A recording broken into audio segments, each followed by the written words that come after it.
Welcome. In this video, we're going to go over subqueries, specifically what they are, the benefits of using them. We're going to go over some examples of basic subqueries and their use, and we're going to go over using subqueries to pull the most recent records. Remember that thing we couldn't do in our joins? We're going to go over that here. Well, what is a subquery? A subquery, also sometimes called a nested query, is a query that is run inside of another query in order to return a row or set of rows of data for use in the primary query. What that means is that you can select data and use it almost as a new table to join in with your original query.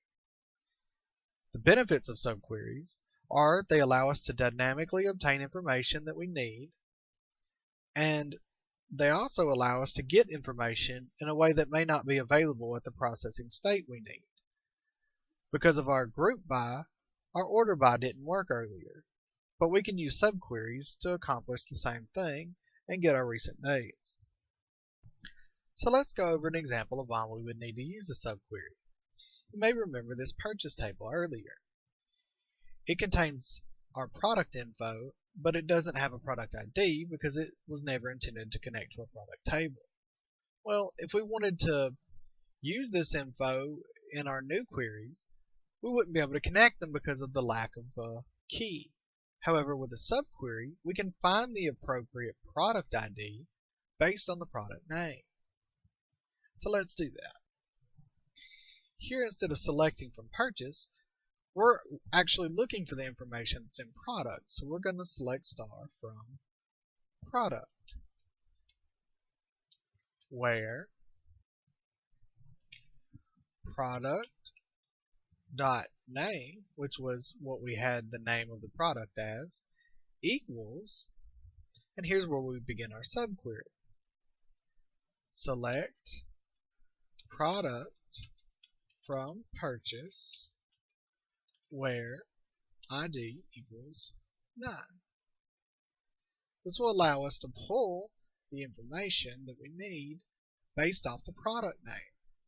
Because our product table, our purchase table, has the name of product, which is the same as the product.name.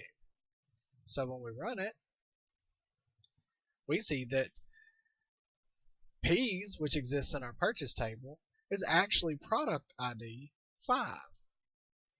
And we could use that information to join it back in with the rest of the data.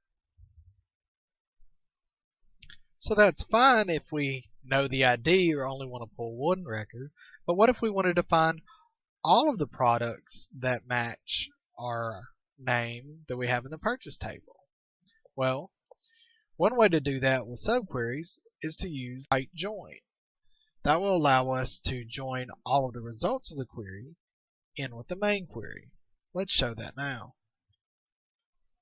We'll still be selecting star from product, but now it will be right joined, and we'll start our query. Select purchase.id as PID.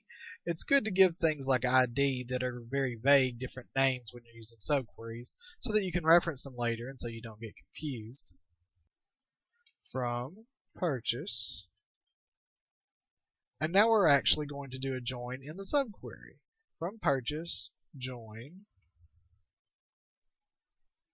product on product equals name. Now we're going to give the result of this a name so that we can use it as a table. For now, we'll just call it A. And we'll say as A, just so that we have some more things here. Now this happens just like a table would. So we're still in the middle of our join. We now have to say what we're joining on. So we say on product.id equals PID. And that will allow us to join product to the results of this query. And if we run this, we can now get the product ID of every name that matches something in our purchase table. So we can now use it even though it doesn't have a key. We'll continue on with these in our next video.